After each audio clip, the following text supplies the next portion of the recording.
Je ne vais pas laisser mettre en cause la conception de mon action au service des Français, et notamment de la relation humaine que j'ai avec les plus fragiles, les plus modestes, les plus humbles, les plus pauvres, parce que je suis à leur service et parce que c'est ma raison d'être. Tout le monde regarde dans la même direction l'avion qui passe, sauf une personne, devinez qui? François. Le chômage et votre impopularité atteignent des taux records, même si les institutions aujourd'hui vous protègent. Pensez-vous vraiment avoir toujours les moyens politiques de continuer à gouverner et d'aller au terme de votre mandat ? Ça ne dure que quelques secondes, mais dans le contexte actuel, forcément, elle interpelle. Image d'un président abattu, visiblement préoccupé. J'ai été élu pour 5 ans par le peuple français. Je suis à mi-mandat. Il n'y a pas de sondage, aussi difficile soit-il, que je regarde en face, qui puisse interrompre le mandat que donne le peuple au président de la République. Je pense qu'il manque une dimension à François Hollande. Il ne lit jamais de romans, il ne lit jamais de livres d'histoire, il ne se rehausse pas. Je suis mort. Selon l'enquête IFOP pour le Figaro, la présidente du Front National arriverait en tête du premier tour de la présidentielle, et ce, quel que soit son adversaire, François Hollande ou n'importe qui de l'UMP. Au deuxième tour, elle l'emporterait face à François Hollande, mais serait battue par le candidat de l'UMP. Tout se passe bien, en fait, du point de vue des 1% qui se gavent comme jamais.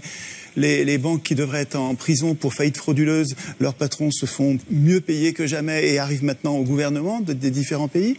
Je trouve que la situation est pas du tout catastrophique pour ceux qui financent les campagnes électorales des élus. Étienne Chouard. Je pense que c'est une erreur de penser que les politiques sont impuissants ou incapables ou ne comprennent pas, en faisant comme s'ils servaient l'intérêt général, et pour servir l'intérêt général, effectivement, ils sont pas bons.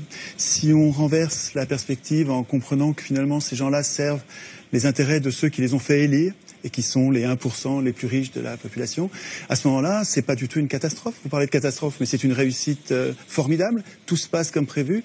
La sécurité sociale est détricotée, le chômage se porte à merveille, ce qui permet de tenailler les salaires et d'avoir des bas salaires, donc des hauts profits. Donc tout se passe bien, en fait, du point de vue des 1% qui se gavent comme jamais. Les banques qui devraient être en prison pour faillite frauduleuse, leurs patrons se font mieux payer que jamais et arrivent maintenant au gouvernement des différents pays. Je trouve que la situation est pas du tout catastrophique pour ceux qui financent les campagnes électorales des élus. Et je trouve que là, de ce point de vue, c'est assez logique. Hollande, il sert les intérêts de ceux qui l'ont fait élire en le faisant passer à la télé, dans les journaux. Et pourquoi une banque achète Libération? Pourquoi une banque achète Le Monde?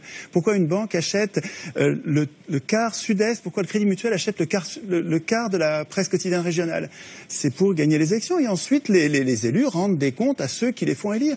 Le problème, c'est que nos élus ne doivent rien aux électeurs. Que vous votiez ou vous votiez pas, c'est pas vous, ce sera un autre. Ceux qui vont voter, c'est ceux qui regardent la télévision, qui sont pas politisés. Il faut qu'ils passent beaucoup à la télévision. Vous regardez les curseurs, c'est incroyable la similitude qu'il y a entre les courbes de passage à la télé et les résultats aux élections. Il suffit de monter les curseurs des challengers, vous les montez à 10, 15%, ça va donner l'impression de la pluralité. Et puis les deux partis qui ont la même politique de droite dure, qui s'appelle gauche et droite, mais en fait ils ont la même politique pour les industriels et les banquiers, les multinationales en fait. Vous les mettez au curseur plus haut et ils vont être élus l'un ou l'autre, en fait, peu importe, ils vont faire la même politique.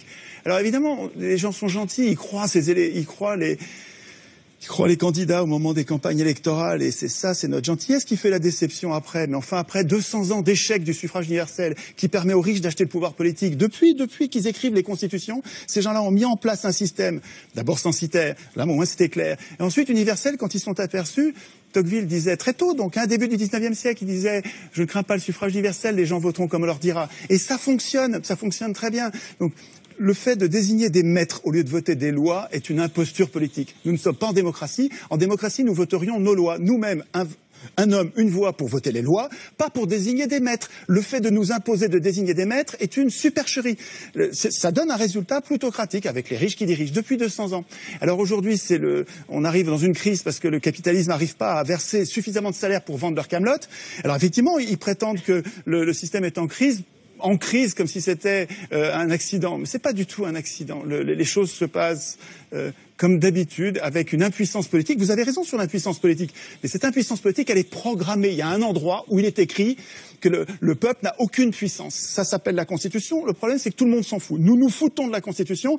C'est bien fait pour nous. C'est pas la faute des affreux qui dirigent, c'est notre faute à nous de pas écrire notre Constitution dans laquelle nous prévoirions notre puissance. Le référendum d'initiative populaire, les élections sans candidat ou les élections avec des primaires et avec l'impossibilité pour les condamnés de se représenter, etc. Notre impuissance tient à notre démission du processus constituant. Et tant qu'on bavarde sur ce que font les représentants politiques qui sont les représentants des riches, on passe à côté de la cause de nos problèmes. Donc il me semble qu'en recentrant le problème en recentrant la réflexion sur la cause de nos problèmes, on arrive à trouver des solutions.